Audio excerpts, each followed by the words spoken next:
there are some people who have been unable to come today because of ill health. And although they're not with us in person, they're with us in spirit. One final thing before I start crucifying David. My sister-in-law in Montreal sent a word over just to say that, that obviously they couldn't make it, but that they're thinking about you. But you're in their thoughts.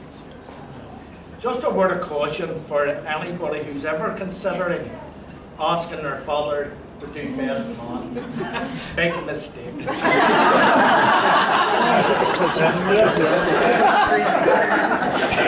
I remember about 17 years ago, no, it was yesterday, I was talking to David, and I said, David, do you recall the time when you were young? And I would have said to you, David, empty the dishwasher. And David would say, I'm tired, ask Jennifer to do it. And I said, David, someday I'll remember that. And later on, when he was a bit older, he was on the bike, and I said, David, nip round to his shop and get me a paper, would you? And David would say, I'm a bit busy, ask Catherine to do it. And I said, David, someday I'll remember that. And later on, when he was working, David and I would go to football and we'd be in the league club afterwards, and I'd say, David, I'd give him the money. And I'd say, David, nip up and get a couple of pints. And David would say, nip up yourself, don't be so lazy. And I'd say, David, someday I'll remember that. This is the day.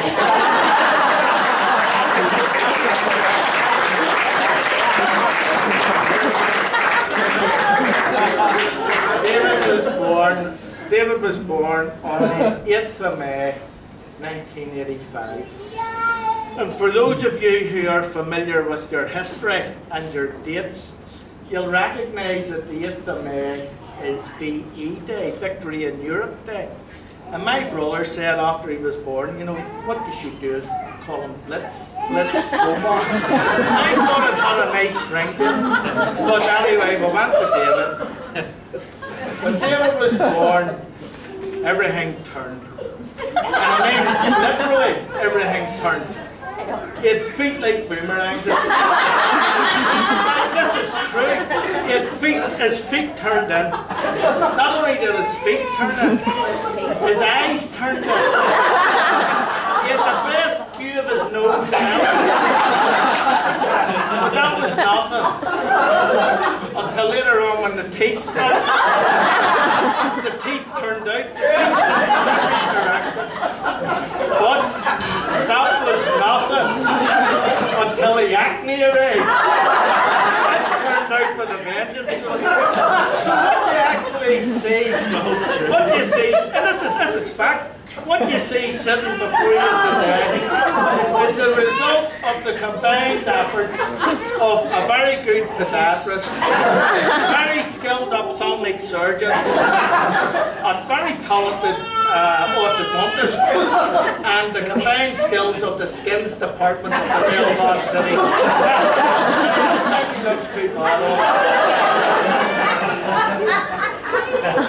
David was the firstborn, and he was very quickly followed with Catherine and by Jennifer.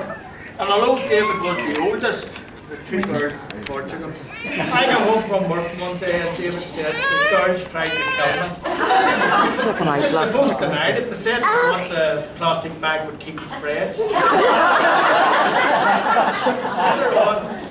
When he was about 5 or 6, he got this big blue ride-on dumper truck. Santa brought it. It was brilliant. Not only did he didn't get hours of fun, he got years of fun out of this dumper truck. And Susan and I could see at a very early age he had to manoeuvre and see the skills of driving, reverse and 3-point turns and all that. And the beauty about it was he did it all with one eye. By the time he got his squint corrected, and he had a patch over his scooter. So he resembled Blackbeard. But anyway, David's first hero, and his first TV hero anyway, was Postman Pat. Postman Pat and his black and white cat. He had a big knitted doll of Postman Pat which accompanied him everywhere. And after Postman Pat came, Thomas the Tank Engine, and Gordon and Persley and whoever. And then after the Thomas the Tank came Thunderbirds, the Tracy boys, Virgil, Scott and Thunderbird 1, 2, 3 and 4. But they all paled in insignificance once the Ninja Turtles arrived. What do you call them? Teenage Mutant Ninja Turtles. Once they arrived, Leonardo, all the boys. What David had? All them boys. His Ninja Turtle pajamas, his Ninja Turtle dressing gown, his Ninja Turtle slippers.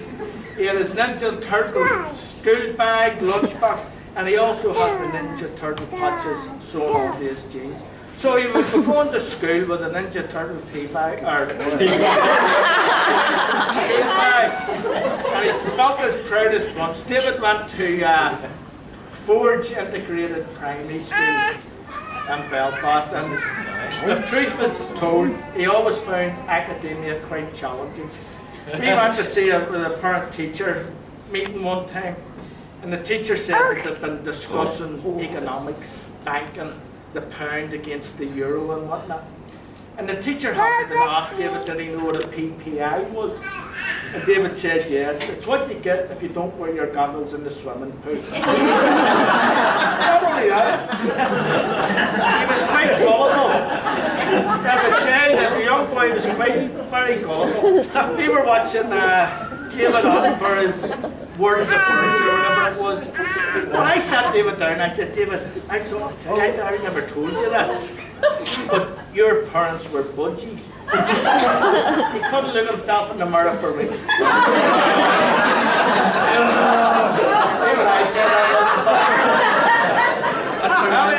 That's absolutely hilarious. He left Forge and he went to Lagan College. And I'm not saying it was rough, but put it this way, the school had their own coroner. He was in first year.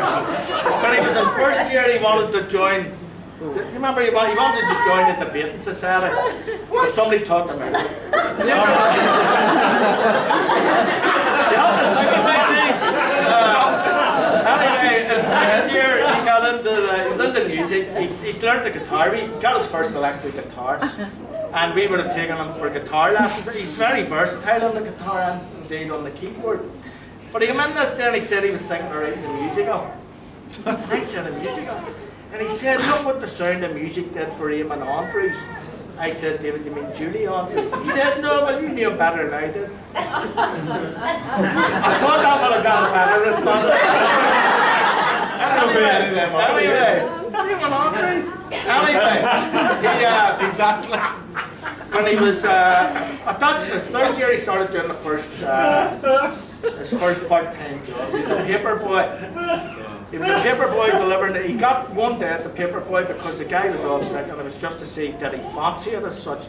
So I drove him round to the paper shop, left him there and headed home. And about 10 minutes later the phone rang and it was David saying that the bag was too heavy. 10 minutes later the phone rang again. It was David saying it's raining. 10 minutes later the phone rang again. It was David saying I'm lost. I had to get into the car, go round. David and I were in the paper, and that was the end of the paper job. But he also had jobs in Sainsbury's and the likes of that, which he applied himself to. Regardless of what he does, he certainly applies himself to it. When he was about 16, his 16th birthday, he got a motorbike for his birthday. It was a wee moped, but it was all the world like an Aprilia motorbike. Susan and I used to be quaking when he was out on the bike because we were always hard feared he would have a crash. He did have a couple of spills, but there was never anything seriously done to David or indeed to the motorbike.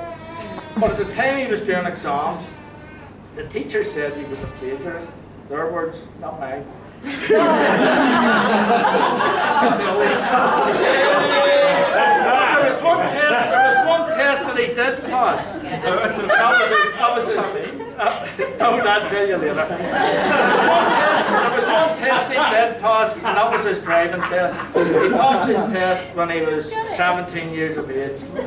And at that time it was coming near the end of school. He had to go to see a careers advisor. at the school, I knew her, she was a nasty bit of work, and David was saying to me, when he heard her footsteps coming along the corridor, he knew it was her, because even the mice were throwing themselves in the traps. But anyway, the teacher said to David, is there anything you'd like to do when you leave school? And David said, I would like to be an inventor. And the teacher said, have you invented anything yet? He said, yes, I've invented the echo. She said, David, listen to yourself. Anyway, he left school and he got a job. His first job was with the Royal Mail. He was a postman with the Royal Mail, and he spelled fast. And Susan and I were delighted because we thought, well, if nothing else, I'll keep him off the streets. Oh dear. You really getting that now? Anyway, he started the post, and I was working in North Belfast at the time. David was delivering the post in East Belfast. And I was at work and the phone rang and it was David, and this will be familiar. The phone call went, the bag's too heavy. Then later the phone call would come again, it's raining. Then later it would come again and was. I had to go from North Belfast over to East Belfast to help David deliver the actual mail and give him the support, which is true, by the way. Can I just say, also, there was a feud on, a loyalist feud, where people were shooting people left, right, and centre.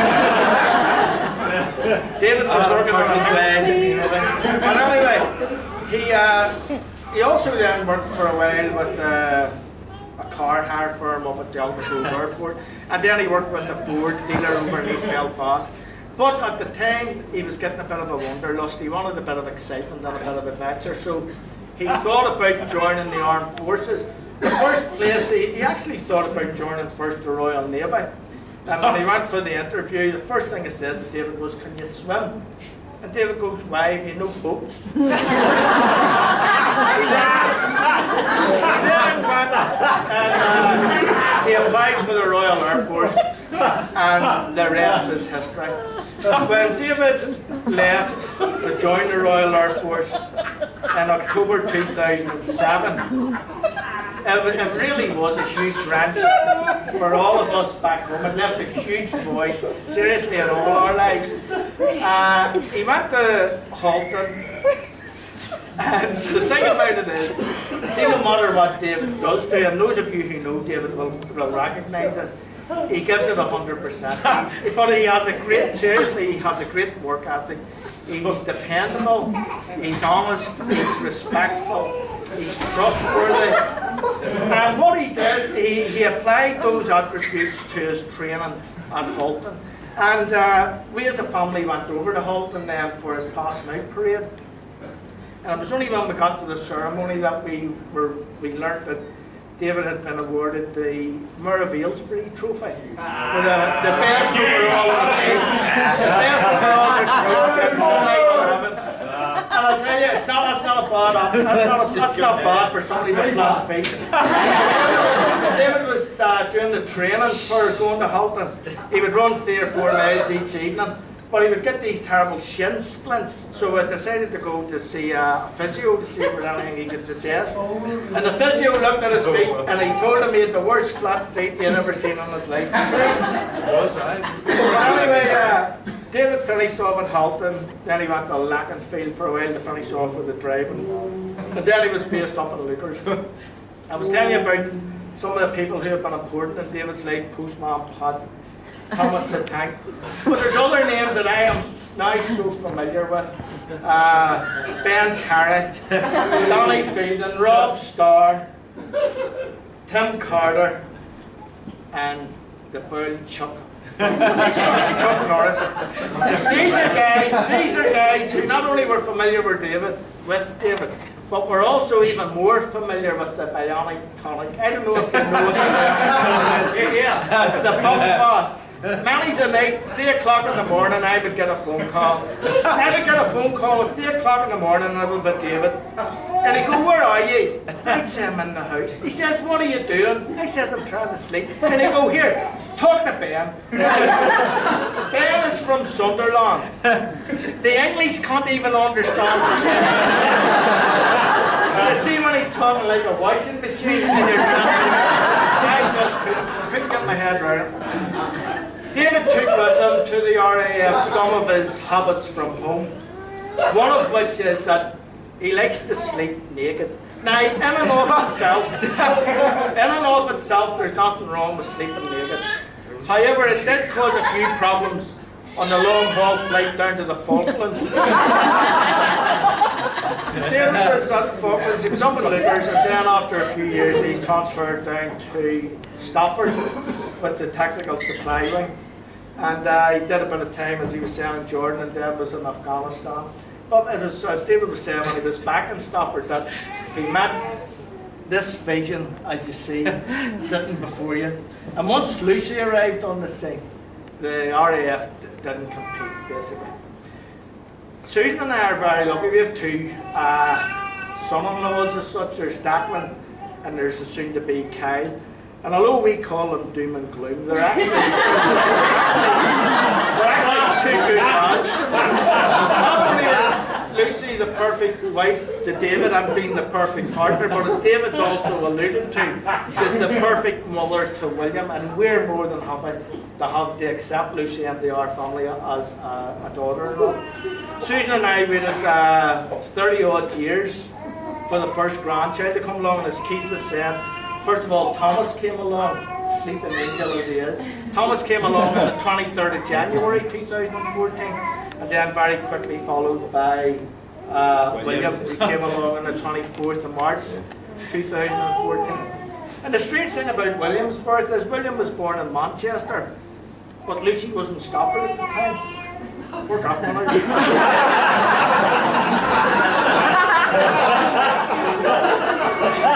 I'm going to conclude. There's just two bits of advice to pass on to Lucy with regards to David. The first thing is keep him away from the kitchen. Don't let him near the cooker. When David was back home, he used to smoke a